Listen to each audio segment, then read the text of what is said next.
How to use Bisq step-by-step guide 2025. So hey everyone, welcome back to the channel. So in this video I'm going to show you how you can use Bisq. So first of all, you have to install and set up the Bisq to your PC. So download Bisq for your OS like Windows, macOS or Linux from the official site, or GitHub. Verify the download for security and run the app.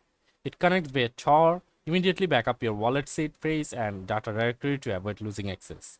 And then you have to add a fiat payment method like go to account, add new account. Then select your payment options like Zelle, SEPA or bank transfer. Enter your real name and account details. Offers tied to your payment type will now become available on the Buy BTC page, like the Bitcoin page. And after that, you will need to Bitcoin for a security deposit, usually 15% plus fees to trade, and use funds then receive to generate a Bitcoin address and transfer in the necessary funds. And after that, you have to take or create an offer, like you have to visit Buy BTC, browse open offers and click take offer, then fund the trade wallet with your deposit and minor fees.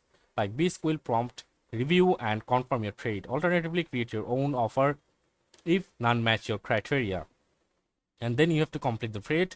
Once Bisq confirm the Bitcoin deposit, send fiat via your chosen method like Zelle and mark payment sent in the app. Once you transfer the funds, the seller releases BTC once they confirm payment and your deposit is returned. And after that, you have to secure and monitor, like move BTC from trade wallet back into your Bisq wallet and withdraw externally. Enable mobile notification like for iOS or Android to stay informed during process.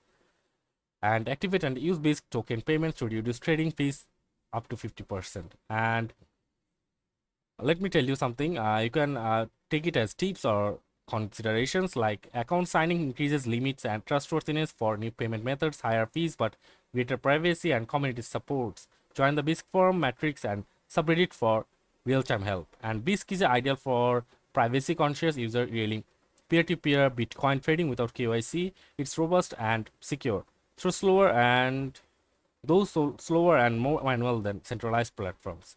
So that's it for this video, guys. See you on the next one.